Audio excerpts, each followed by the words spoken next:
my dear viewers, welcome to my channel. My name is Muskan and I have cleared UGC and GRF in June 2024. और अभी मैं ना YouTube scroll कर रही थी तो मेरे को बहुत सारी वीडियोस दिखी स्पेशली नेट GRF की। सब लोग जैसे 15 days strategy, 30 days strategy, 45 days strategy ऐसे सब बना रहे हैं। तो मुझे लगा शायद मुझे भी अपने व्यूअर्स के लिए ऐसा कुछ बनाना चाहिए, बट देन आई रियलाइज्ड कि all of you who are watching my videos are completely different people। मतलब कोई कॉलेज जा रहा है, पढ़ रहा है, कोई पढ़ा रहा है, जॉब कर रहा है, किसी की लाइफ में अलग ही फैमिली प्रॉब्लम्स चल रहे हैं और बहुत सारे इश्यूज चल रहे हैं। तो मैं ऐसे कैसे एक सब्जेक्टिव प्लान दे दूँ और एक स्ट्रैटेजी दे दूँ कि सब लोग बस यही फॉलो करो। मुझे ये इफ़ेक्टिव नहीं लगा, बट मुझे लगा शायद मुझे आपसे कुछ चीज़ें शेयर करनी चाहिए, कुछ ऐसी बातें करनी चाहिए जो शायद आप मेरे से रिलेट कर पाए और थोड़े थोड़े चेंज कर पाए अपनी और डेली की दिनचर्या में, और अपनी जो ये नेट GRF की जो जर्नी है इसमें जल्दी से सक्सेस पा ले। तो मैं ऐसे ही कुछ चीज़ों के बारे में बात करना चाहूँगी। पहली जो चीज़ है कि कैसे PYQs एनालाइज करने, बहुत सारे बच्चे पूछ रहे हैं, आज उसको मैं एक्सटेंसिवली बताऊँगी। दूसरी चीज़ कि एक स्टडी रूटीन कैसे बनाएं, मतलब कि आपका डेली शेड्यूल कैसा होना चाहिए। मैं बहुत कुछ बिल्कुल पर्टिकुलर और स्ट्रक्चर्ड वे में नहीं बताऊंगी, बहुत फ्लेक्सिबल छोटी छोटी चीज़ें बताऊंगी जो आप अडॉप्ट कर सकते हो। तीसरी मेमोरी के बारे में मैं आपको कुछ बताऊंगी जो इस एग्ज़ाम की पूरी जर्नी में बहुत इंपॉर्टेंट रोल प्ले करता है, और आगे सब कुछ आपको वीडियो में पता चलेगा। तो सबसे पहले हम शुरू करते हैं कि हाउ टू एनालाइज PYQs। काफ़ी बच्चे ये भी पूछ रहे थे कि मैंने कौन सी बुक रेफ़र की थी। मैंने अपनी एक पिछली वीडियो में भी, आई थिंक वो भी एक स्ट्रैटेजी वीडियो थी, उसमें मैंने मेंशन किया था, मैंने फ़ोटो भी अटैच की थी। इसमें भी मैं एक फ़ोटो अटैच करूँगी। इसमें काफ़ी ईयर्स के PYQs हैं विद सॉल्यूशन है, और आप कुछ PYQ सोल्व करोगे तो आपको इसकी समझ आ जाएगा कि बुक का पैटर्न कैसा है। और साथ में मैंने इंग्लिश में ली थी, हिंदी का ऑनेस्टली मुझे नहीं पता, और शायद अवेलेबल हो, और बहुत महंगी बुक नहीं है, बहुत रेलिवेंट सा रेट है। मुझे तो शायद ये 120 रुपये कुछ की पड़ गई थी, तो आप इसे चेक कर सकते हो, परचेज़ कर सकते हो।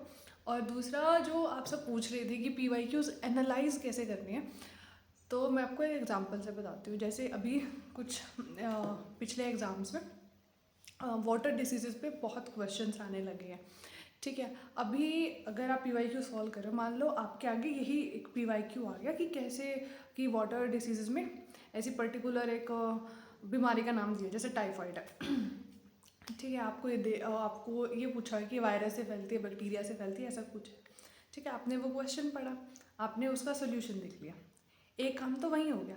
बट दूसरी चीज़ आपको क्या करनी है कि जो ये वाटर डिसीज़ का टॉपिक है, आपको ये अच्छे से पढ़ना है, ठीक है। आप रेफरेंस के लिए KVS मदान ले सकते हो, इंटरनेट का आप हेल्प ले सकते हो। और वाटर डिसीज़ जब आप पढ़ोगे, इसमें आप देखोगे कि वाटर बोर्न डिसीज़ है, वाटर वॉश डिसीज़ है, तो वो आप पर्टिकुलर उनके एग्जांपल्स करने हैं आपको, पर्टिकुलर और उनकी क्या कैरेक्टरिस्टिक है, ठीक है, ऐसा कुछ। उसके बाद तीसरा काम जो आपको करना है कि ये जो वाटर डिसीज़ है वो सिलेबस के किस पार्ट से रिलेटेड है। मतलब मेरे से एक क्वेश्चन पूछा गया, सिलेबस में कैसे मेंशन है ये चीज़, तो आप जाओगे, आप पीपल डेवलपमेंट एंड एनवायरनमेंट की यूनिट देखोगे, वहाँ पे पॉल्यूशन में वाटर पॉल्यूशन मेंशन होगा, आपको पता चलेगा, तो वहाँ से तीसरा आपका काम शुरू होता है कि आपको वो पूरा का पूरा टॉपिक कवर करना है। आपको सिर्फ वाटर पोल्यूशन करके छोड़ नहीं देना, आपको सॉइल पोल्यूशन पढ़ना है, एयर पोल्यूशन पढ़ना है, वाटर पोल्यूशन पर्टिकुलरली अच्छे से करना है, बाकी सब सिर्फ हल्का हल्का सा देख लेना कि क्या क्या है, ठीक है। ये एक आपका काम हो गया। जब आप अगले साल के PYQs करोगे ना, तो वाटर डिसीज पे क्वेश्चन नहीं आएगा, वो शायद सॉइल पोल्यूशन पे क्वेश्चन है। आप सेम चीज़ करोगे, आप सिलेबस में देखोगे, आंसर देखोगे, आपको पता चलेगा और भी बहुत सारे पोल्यूशन के टाइप्स हैं, आप वो करोगे। अब आप सॉइल पोल्यूशन को अच्छे से करोगे, बाकी को हल्का हल्का करोगे, ठीक है। ऐसे करना, खुद को प्रेशर भी नहीं देना। 2-3 बार करके आप ये रियलाइज़ करोगे कि मुझे अब जो है बुक की ज़रूरत नहीं पड़ रही, क्योंकि मैंने पहले ही उसको बहुत अच्छे से पढ़ लिया, अब मैं क्वेश्चन सॉल्व कर पा रहा हूँ। अगर आपको PYQ के थ्रू अपना सिलेबस कवर करना है, ये एक, मुझे लगता है ये एक सही तरीका हो सकता है PYQs को सॉल्व करने का, ठीक है। अब हम अपनी दूसरी मुद्दे पे चलते हैं, वो है एक स्टडी प्लान कैसे बनाया जाए और एक प्रोडक्टिव डे कैसा जाना चाहिए। देखो, इस अभी ना आपके साथ ऐसा हो रहा होगा कि पता ही नहीं चल रहा होगा दिन कब रात कब, या तो आप बहुत ज़्यादा पढ़ रहे होंगे। दूसरा हो सकता है आपका टाइम बहुत ज़्यादा वेस्ट हो रहा है, आपको अंदर से ये अवेयरनेस है, ये इंसाइट है कि टाइम वेस्ट हो रहा है, ठीक है। आप इन्हीं दो कैटेगरीज में फॉल करते होंगे। तो मैं आपको एक चीज़ बोलना चाहती हूँ कि आप अपना जो सुबह का टाइम है उसको प्रोडक्टिव कर लीजिए। अगर आपका सुबह के 2-3 घंटे आपने अच्छे से पढ़ाई कर ली, आपका पूरा दिन सॉर्टेड है। अगर आपके शुरू के दिन के बिल्कुल वो प्रोडक्टिव डेज अगर वेस्ट हो गए ना, तो आपका पूरा दिन वेस्ट है। चिड़चिड़े रहोगे, इरिटेशन होगी कि पढ़ा नहीं गया ये वो, और फिर आप शाम को भी नहीं पढ़ोगे। तो इसलिए, और मैंने ये चीज़ ना अपनी पिछली वीडियो में बोली है कि we humans are not nocturnal. हम सुबह उठ सकते हैं, पढ़ सकते हैं, तो खुद को पुश करो कि मुझे सुबह पढ़ना है। और मैं नहीं कहती कि 2 घंटे पढ़ना है, 1 घंटा पढ़ लो, आधा घंटा पढ़ लो, एटलीस्ट स्टार्ट तो करो। आप यू रियलाइज लेटर कि कितनी ईजी, कितनी अच्छी टेक्निक है ये। So follow this. और अगर सुबह उठने में दिक्कत हो रही हो तो मैं तो ये करती थी कि मुझे जिस दिन ये प्लान बनाते थे कि सुबह उठना है, सुबह उठ के पढ़ना है, अगर नहीं उठ पा रही हूँ ना, तो मैं कुछ ऐसी बातें याद करती थी जो शायद लोगों ने मुझे बोली हैं कि तू ये नहीं कर सकती, वो नहीं कर सकती। सबकी लाइफ में ऐसे लोग होते हैं, मैं जानती हूँ, ठीक है, जो आपको नेगेटिव बोलते हैं, ठीक है। तो ये याद रखना है हमेशा। और सुबह खुद को ये बोलना है कि अगर मैं सक्सेसफुल होगी, मैंने एग्ज़ाम क्लियर कर लिया, उस इंसान को कैसा फील होगा। सुबह अपने दिमाग में ये थॉट ले आना, ये सच्ची में बहुत हेल्प करती है आपकी सुबह उठने की। आपका ना बॉडी एकदम गर्म हो जाती है कि अब उठ के पढ़ना है बिल्कुल अच्छे से। आप ये ट्राई कर सकते हो, सिर्फ 2-4 दिन करना है, उसके बाद तो आप हैबिट में आ जाते हो, फिर आपको कोई नहीं रोक सकता सुबह उठने से। ये कर सकते हो।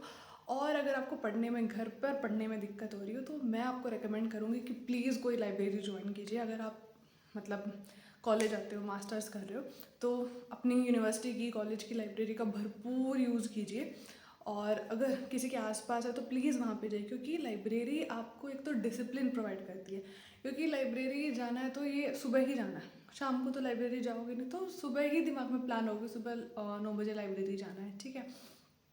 और दूसरा, वहाँ पे जब आप और बच्चों को देखोगे ना, तो खुद ही मोटिवेशन आएगी। मैं ही अपने घर पे टाइम वेस्ट कर रहा था, बाकी तो दुनिया पढ़ रही है, लिख रही है, आगे बढ़ रही है। तो ये लाइब्रेरी ज्वाइन करना वेरी गुड, मतलब बहुत अच्छी चीज़ अगर आप अपने साथ ये कर सकते हो, अगर पॉसिबल है। वरना घर का इन्वायरमेंट ही ऐसा बनाइए कि वो लाइब्रेरी जैसा ही लगे, कि 9 बजे अगर उस कुर्सी पे बैठना है तो बस बैठना है। ये चीज़ें याद रखनी है। और तीसरा, मैं मेमोरी के बारे में बताना चाहती हूँ। Memory is something which is so underrated. मतलब मेमोरी का मतलब ये नहीं कि रट्टा मारना, ये एक ऑब्जेक्टिव टाइप पेपर है। यहाँ पे मेमोरी का सिर्फ रिकग्निशन पार्ट बहुत ज़्यादा यूज़ होता है, रिकॉल इतना नहीं होता। बट किसी कॉन्सेप्ट की, किसी मतलब एग्ज़ाम को क्लियर करने के लिए ना, रिकॉल एबिलिटी भी बहुत अच्छी होनी चाहिए। मैंने एक वीडियो बना रखी है कि आप कैसे अपनी मेमोरी को इम्प्रूव कर सकते हो, कैसे ज़्यादा चीज़ें कम टाइम में याद कर सकते हो। आप उसको देखो, क्योंकि पेपर 1 में आपको इतनी सारी चीज़ें याद करनी होती है। जैसे अभी मैंने वाटर डिसीज़ बताई, कितनी सारी डिसीज़ है, वो याद करनी पड़ेंगी आपको। वो कैसे याद कर सकते हो, मैं वो मैंने उसमें बताया हुआ कि कैसे आपकी मेमोरी पर्टिकुलरली काम करती है, बिल्कुल साइंटिफिक मेथड से मैंने बताया है, वो आप देखना। और उसके अलावा जो मैं बता सकती हूँ वो बता सकती हूँ कि जैसे कुछ चीज़ें होती हैं जो हमें बहुत डिफ़िकल्ट लगती हैं, याद करने में दिक्कत होती है। आपको क्या करना है, एक प्लेन वाइट पेज लेना है, उसको लिखना है, ठीक है। और उसको जहाँ आप सोते हो ना, उसके सामने वाले दीवार पे उसको चिपका देना है, ठीक है। सुबह उठते ही सबसे पहले उस दीवार पे जाना है, ये हैबिट बनानी है। और चाहे आपकी आँख में नींद हो, कुछ भी हो, आपको दीवार के पास जाना है, सिर्फ उस पेज को स्कैन करना है। पहले दिन स्कैन करना है, अगले दिन थोड़ा थोड़ा पढ़ना है, तीसरे दिन और अच्छे से पढ़ना है। आपको 5वें दिन ना, मतलब आपके दिमाग में पहले ही लाइन आ जाएगी, आप लास्ट लाइन तक पहुंचोगे नहीं, आपने पूरा पैरा जो है अपने दिमाग में एक बार क्लियर कर लिया होगा। ये फ़र्क होता है डेली हैबिट्स का, आपके माइंड को डेली एक चीज़ दिखाने का। रिवीजन पे मैं इतना फोकस क्यों देती हूँ, रिवीजन और PYQs पे देती हूँ ना। Revision is something which is so important. आप किसी टॉपर को पूछना कि रिवीजन ने उनकी कितनी हेल्प की है इस एग्ज़ाम को क्लियर करने की, ठीक है। ये हो गया, ये चीज़ फॉलो कर लेना। और क्या करना था, एक जो फोर्थ पॉइंट मैं डिस्कस करना चाहती हूँ, वो कंजप्शन ऑफ कंटेंट। इस टाइम पे ना, जैसे यूट्यूब के एल्गोरिदम को भी पता होगा कि आप कैसे बच्चे हो, कैसा कंटेंट आप देखते हो, ठीक है। तो उसके अकॉर्डिंग आपको कंटेंट दिखाया जाएगा, ठीक है। बहुत सारी क्लिकबेट वीडियोस डाली जा रही है, क्योंकि 15 डेज़ की स्ट्रैटेजी, 10 दिन में GRF क्लियर कर लो, सब बकवास है। पहले तो खुद में ये सेल्फ कंट्रोल लेके आओ कि ऐसी क्लिकबेट वीडियोस नहीं देखनी है। और ना ये हमारी टेंडेंसी होती है, हम फालतू की वीडियोस पहले देखते हैं। मेरी वीडियोस पे बिल्कुल व्यू नहीं आते, बल्कि मैं काम की चीज़ करवा रही हूँ, बट फालतू की चीज़ों पे जहाँ पे अच्छे अच्छे थंबनेल लगा रखे हो ना, वहाँ पे बहुत अच्छे व्यूज़ आते हैं। ठीक है, तो अपना जो ये कंजम्पशन ऑफ कंटेंट है ना, इस पर बहुत बहुत रिस्ट्रिक्शन लेके आओ। ऐसी कोई क्लिकबेट वीडियो मत देखो कि एक दिन में GRF, 2 दिन में जो भी वो बनाते हैं। और मतलब मैंने एक चीज़ सुनी थी कि जैसा आप देखते हो, सोचते हो, वैसा बन जाते हो। ठीक है ना, अगर आप कंटेंट ही ऐसा देख रहे हो तो आप अपनी पर्सनालिटी में क्या उतार रहे हो, वही चीज़ें तो उतार रहे हो। तो इट्स योर चॉइस कि आपको क्या करना है और क्या बनना है।